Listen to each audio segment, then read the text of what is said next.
Hollywood, California. A bold new chapter begins in Tinseltown as boy wonder Orson Welles, the 24-year-old Broadway sensation behind radio's infamous War of the Worlds, trades in his microphone for a movie camera. In a move that's got all of Hollywood talking, RKO Radio Pictures has handed the Wonder Kid a golden contract, full creative control, final cut, and the director's chair.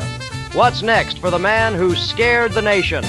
All eyes are on Welles as he prepares to make his silver screen debut. Lights, camera, revolution.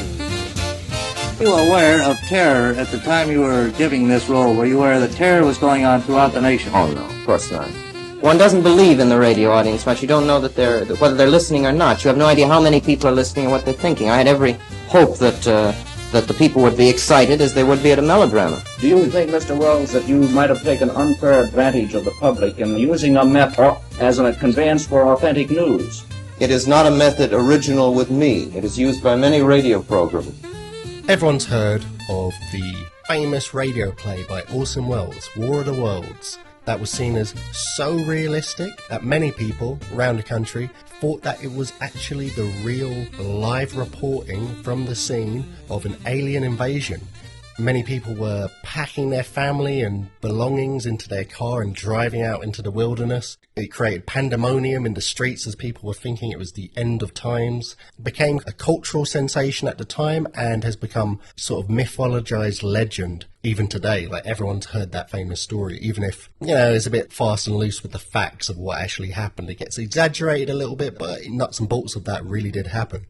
Less people have heard of one of Orson Welles' other radio plays, which was an adaptation of Heart of Darkness. Nowhere near as successful, definitely didn't convince anyone that it was really happening, but nevertheless, when RKO came to Orson Welles, basically offered him a unprecedented contract for 2 movies. They said, obviously, you can't just do whatever you want. You got to pitch it to us. But once we give you the green light and say, okay, we're on board, you have full creative control. The final edit, you can cast who you want. It can be about whatever you want. We don't care. Whatever budget you need, we'll okay it. And you can go and make the film you want to make. And the reason they offered him this crazy contract was because the way they saw it, they were the smallest of the big studios, but still a big studio. But the thing they really lacked that the other big studios had was that sense of prestige. Janet Leigh and Tony Curtis are others of the hundreds of stars and celebrities present for Hollywood's own accolade to its finest. It's kind of like Warner Brothers having that deal with Kubrick, where he basically is like, whatever you want to do, whatever budget, however long it takes. There's not going to be any release date schedules where it's like, no, the film has to come out in this summer because, we've allotted our budget for the year to bring some money in, so it's got to come out here. Kubrick could do whatever the fuck he wanted. They wouldn't fuck with him. There was no producers on set keeping tabs. His films were successful. They did make money, but it was nothing to do with that. They just wanted to know that Warner Brothers logo would come up before a Kubrick film. Kubrick films were Warner Brothers films. They wanted that association. Like when Netflix pump out endless loads of shit, but every now and then they turn to a Martin Scorsese and say, hey, what's the dream project that you've never even pitched to a studio because they'll never go for it? Oh, a 4-hour epic where half the running time is 78-year-old Robert De Niro bungling around an old age home for the last 20 and 30 minutes. Oh, it needs a over $100 million budget because of all the aging and de-aging technology. Yeah, no problem, do it. Rather than giving notes, their notes are like, go further, go crazier, do whatever you want. Now, even less than Warner Brothers, they're not going to get their money back, not in a tangible way, but what they get is prestige. They roll it out in a bunch of cinemas at the same time because then they can qualify for all the awards seasons, potentially an Oscar, potentially a BAFTA, potentially a Golden Globe, because they want that prestige. That was what RKO were after. Orson Welles had never even made a film before, but he was a cultural phenomenon. Even if he was shit, it probably would have been a success, at least financially, just because people would have been interested to go see it. It wasn't just War of the Worlds, but, he was a famous actor. He was a famous playwright. He was massive in radio. He was basically viewed as like this boy wonder at the age of 24. Everything turned to gold. Not always financially, but always critically. And they wanted him early. The way they saw it, you know, if you follow football or soccer for the American fans, it was a Borussia Dortmund or a Brighton Hove Albion who invest in talents when they're nobodies. Even some of the best scouts around for other teams have never heard of them, and develop them because they're banking on the fact that in a few years' time they're going to be stars. And that's what they were doing here. They were like, you're a future star, let's treat you like a current filmmaking star now, so we get you banked in, you've got that good relationship with us, and you are our jewel in the crown for our studio. Everybody told me from the moment I was able to hear, I was absolutely marvelous. I painted it, they said, nobody's ever seen such painting, you know. I played, nobody's ever played like that. And there just seemed to me no limit to what I didn't know what was ahead of me. I guess they were banking on that might have happened with Orson Welles, but the positives outweigh the risks. I know this was like many years ago, Declan, but the amount of money and capital that put into films, it's a lot of money and it's a huge risk, but fair play to them, man. I mean, to be fair to them, they might have pictured a different sort of first film, because again, it wasn't like they came, hey, we got this new Cary Grant film project we want you to direct. It was a blank check, you know. It was like in school where you get that anxiety-inducing essay with no title to start you off, where you just had to add a blank piece of paper and you're like, fuck, what do I do? They didn't know what he would want to make. He might have wanted to adapt a simple play with a small cast and a low number of sets. But Orson Welles, you know, he wasn't exactly a retiring shy wallflower. You know, he was extremely intelligent, extremely charismatic, but most of all, he just had this insane self-belief. And obviously, he was going to go for a really ambitious, difficult, complicated, and groundbreaking film for his debut. And he decided to adapt his radio play of Heart of Darkness. The offing was barred by a black bank of clouds, and the tranquil waterway leading to the uttermost ends of the earth flowed somber under an overcast sky and seemed to lead into the heart of an immense darkness.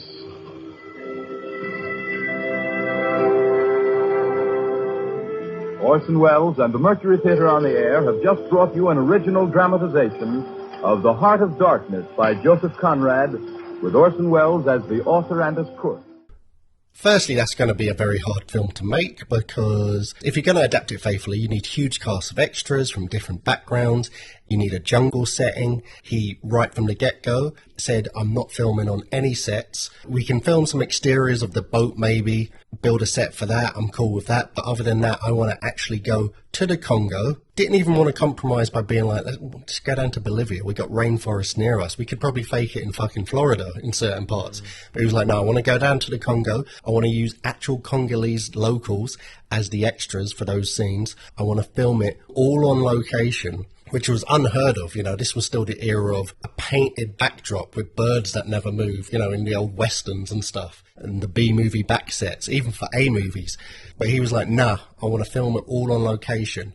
And they were like, oh, fuck me, okay, all right, so that's just doubled the budget, but all right, no worries, we'll do that. But that wasn't enough. He also wanted to film it in a completely groundbreaking way. He wanted the whole film done from the POV of the main character.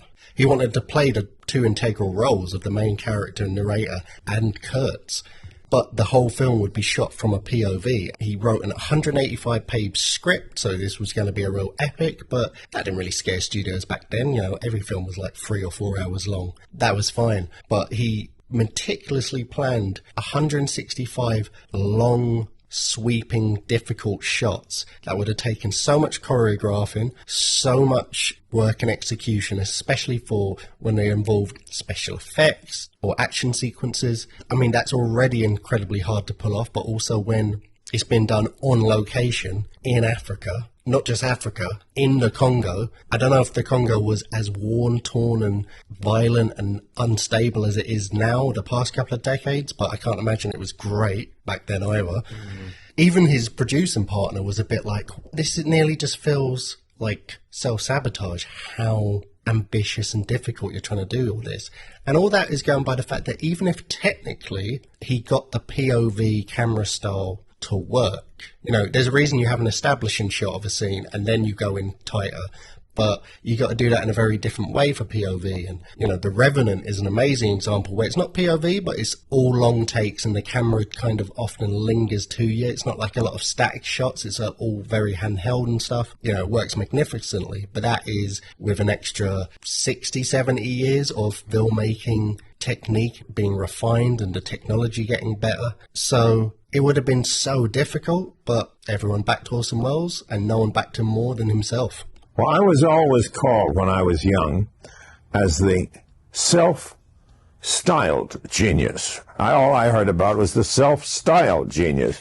So that's what I took seriously, that I was styling myself a genius. And, you know, anybody can do that. I was going to show them that they were wrong. And I have spent the rest of my life showing people, trying to prove that what is said is wrong.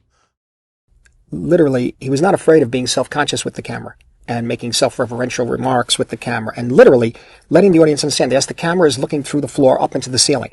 And he did it with such conviction and with such brilliance that you began to realize, I see the camera moves. And I began noticing camera movement because he used that wide-angle lens a great deal. And if you use a wide-angle lens and you move quick enough, you see the walls speeding past you, you know. And this is what I think Welles brought to cinema, the hidden camera. The camera that you couldn't tell was there. So Welles was the one to really open up the Pandora's box of cameras flying up in the air. In a funny way, I guess, picking up where silent films left off.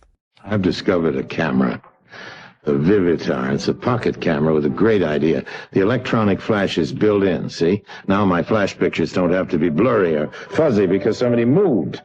There's a sharp Vivitar picture for you. The Heart of Darkness seems to attract like all these kind of maverick people. You know, Anthony Bourdain, the chef that done the great Parts Unknown that is no longer with us. There's an episode where he goes to the Congo to try the food simply because CBS were giving him the budget to do these shows, and he was like, in his narration at the start of the episode, he's like, I love Heart of Darkness and I love Apocalypse Now, and this show's become successful, so they let me do what I want, so I just wanted to go on the same journey. So I was fair play to him. And, you know, Francis Ford Coppola, Apocalypse Now, Orson Welles, the story seems to touch a certain type of people, and it is quite interesting. That's a really good point. Like, I'd like to actually read the book, because it must have been an amazing book. It must have really got to people, because it attracted some of the most talented filmmakers and creative types ever to want to make it. And Francis Ford Coppola, big Orson Welles fan, knew about Orson Welles' adaptation, was actually considering him for the role of Kurtz at one point because he was such a big fan of his, and obviously ended up going with Marlon Brando, which, you know, fuck it, I can imagine it any other way.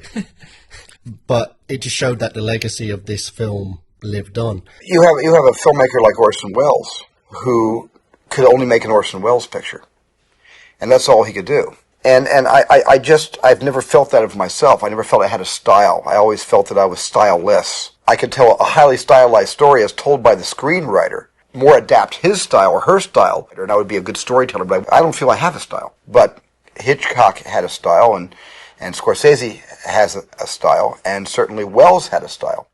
So the studio were getting increasingly kind of worried, and they're like, oh, this seems a bit mental, but hey, you know, on the other hand, we went to him because we consider him a maverick. Can't really complain when he starts doing maverick shit, so, all right, fair enough. Like, the budget's gone up to now estimated $500,000 to $1 million, which was giant at the time, but also giant for a first-time director, like it was unheard of. But Orson Welles was intent. They were really pushing back on the whole POV thing. They were like, audiences will just not get it. So Orson Welles was trying to come up with ways of firstly convincing the studio, but also convincing the audience. To convince the studio, he basically said, hey, I need to film some test footage just to check out this POV thing. Can I borrow a couple of cameras and some crew for a few weeks? And they were like, yeah, no worries. But he basically borrowed the crew, but then also started using some of the money he had on credit to do research and experiment and do the pre-production stuff and pump it into legit costumes, legit actors, legit extras. And the reason he did that is because he was like, fuck your test footage, I'm going to film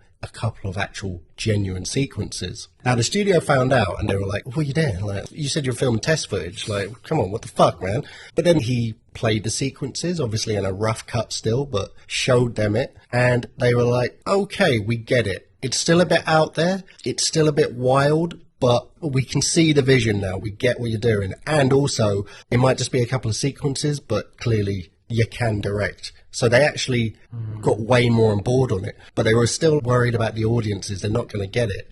Nowadays, audiences are very astute at getting when a film's doing its own thing or doing something different. They can really cop on quite quick. They're very savvy. Back then, like you look at, some of the original trailers for, say, 13 Ghosts, which we've done on the show before.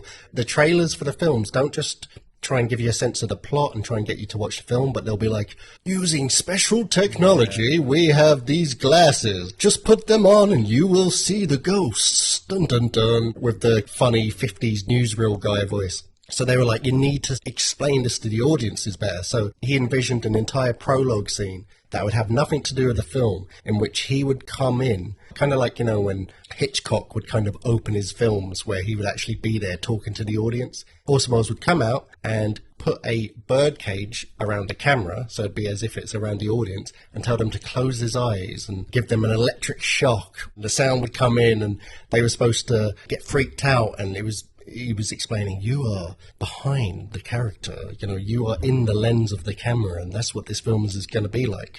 Which sounds so quaint and silly today, but it was pretty commonplace, those sort of opening prologues, to kind of explain the format of the film to an extent. It wasn't uncommon back then. So Orson Welles came up with that idea, and the studio was like, all right, fuck it, sounds good, we're taking the gamble, let's do this. And right just as they were getting ready to start filming and scouting locations in Africa, World War II broke out.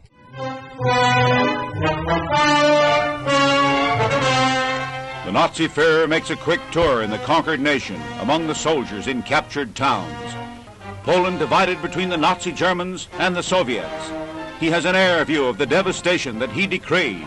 A bombarded Polish flying field. Good view of what attack from the sky achieved. The German Commander-in-Chief, General von Brauchitsch, congratulates soldiers who distinguished themselves on the Vistula front.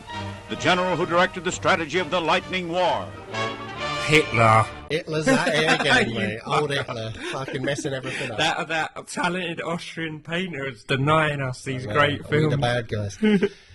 So firstly, they were like, well, you're definitely not filming in Africa, because that's going to be a war zone. Maybe not right in the Congo, but just north of it, and who knows what's going to happen. But also, they lost the European market, because you can't really be sending film reels en masse over while there's German U-boats knocking about in the waters, sinking ships. He repurposed, not the POV stuff, but a lot of what he learned in trying to get this film made into Citizen Kane. And you see, if you picture, the Rembrandt lighting and the mood and everything of Citizen Kane, transport that into the African jungle on a riverboat, you kind of get a vision of what the film was going to feel like. It's a real shame this film didn't get made. World War II caused a lot of issues for a lot of people, It's not the worst side effect of World War II, but it's just another reason to not be a fan of Hitler. Yeah. We never got to see this film. The first time I saw Citizen Kane was on Channel 9 in New York. Wells was the one, through Citizen Kane, to make me understand what a director did in a film, where he placed the camera, the energy of the film editing, the performances. All of this had a certain mark and a stamp that was unmistakable, because it was so arresting, it was so shocking. So the POV element, I'm struggling. I'm really trying to get myself into, if the film was made and viewing it as an audience member. I'm a huge fan of Peep Show. Fuck's sake, I'm just imagining Mark and Jeremy, the way that it's them and then cuts. Would it have been like that? The first character speaking from POV, and then would you see the other characters? Or would it just be POV cut to I see what you're POV saying. So basically in Peep Show, it's always, every single shot is someone's POV. But it constantly switches to different POVs, so you are seeing every single character. From what I understand, it was just going to be the POV of the main character, the narrator who goes on this journey to meet Kurtz, to kill Kurtz. So from what I understand, it would have been basically, if he's picking up a gun, you're seeing the gun. If you ever played GoldenEye or Call of Duty or any of those games back in the day, that was basically a POV minus the bullet count and the health bar. So it's hard to picture it. I'm not a big fan of POV, but lots of technical ideas don't sound good until someone does it right. So it would have been fucking interesting. It probably would have worked because it was like that the entire time. Because there's certain things like, do you remember Doom back in the day? That old Doom, the Doom adaptation, when you were, like, running, which I quite liked. And it was interesting because it was before The Rock was a star and The Rock was a minor character and the bad guy in the end. So bit different for that. It was garbage though, wasn't it? Oh, no. Yeah, it was garbage. My dad, for some reason, got that on fucking DVD for my birthday. I was like, mate, I've played Doom once. He was like, oh, but it looks like a good film. Because he didn't know anything about Doom. I mean, it was fun. It was fun. And I was like, me and him just watched it, like, finish it. He was like, I'm sorry, that was absolute garbage. I was like, mate, get me another DVD. But still. But there was that famous scene where it basically becomes like the video game where you're going around in POV. Now, it was a fun gimmick because, you know, it was obviously trying to become like the game for a moment, but it's jarring because it just suddenly becomes this completely different perspective that the film's not been like for the rest of the film. Whereas if it's like that the whole time, you forget you're reading subtitles, you forget you're watching a black and white film. I do anyway. Maybe you would have just really sunk into it, and maybe that would have become nearly its own sort of technical subgenre. You never know. Like, it might have really been excellent. Nothing works until it works, and then it's amazing, and then it sparks copycats and people are influenced it, and maybe people even take it on, standing on the shoulders of a giant like Orson Welles who laid all the groundwork, and they make it even better. Who knows? But it is a hard sell. It's one of those things, it's kind of like, you know, when a director's trying to convey, like, this is gritty and really happening, so we're going to use a handheld shot. I hate handheld shots. They always take me out of the film. For me, it's like the same moment when a boom mic comes into frame. It just reminds me I'm watching a film. I'm like, yeah, that's someone holding a camera. But, say, a Paul Greengrass film, where every single shot sometimes is handheld. And when it's all like that, you kind of just get lost in it and forget. It doesn't have that same effect because you're not going from one to the other. And maybe the POV shot with the whole film would have been like that. It's just hard to imagine.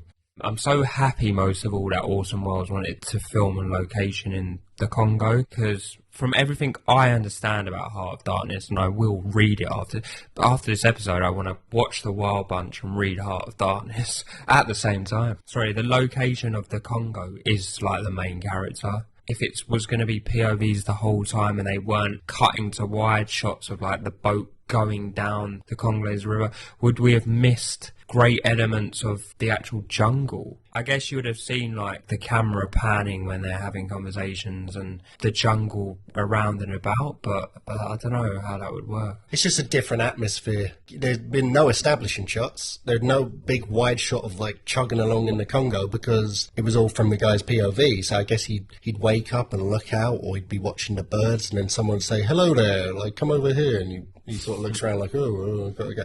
Yeah, it's hard to imagine, but it's an epic in a sense, but it was a film that's about a guy's descent into madness. So you're trapped literally in his mind as he goes crazier. You're essentially in a visual, unreliable narrator situation where you can't trust necessarily what you're seeing because you're seeing it through his eyes as he goes crazy. Maybe the lighting would have started getting weirder. Maybe the other actors would have started behaving less like themselves, and it's more about his perspective. So it wasn't just a gimmick. You can see why he wanted to do that. It makes sense to staying true to the ideas of the book and the themes of the story and that descent into madness. But just on a technical level, I wish that test footage was existing still. We could view it and get an idea, because, you can pitch an idea, you can try and sell it, but until you see it, it's impossible, no matter how articulate a person was, and Orson Welles was pretty articulate, to convey really what you mean until you see it in film, edited together, ready to go, finished, polished, and then you're like, okay, I see the vision now, I get it.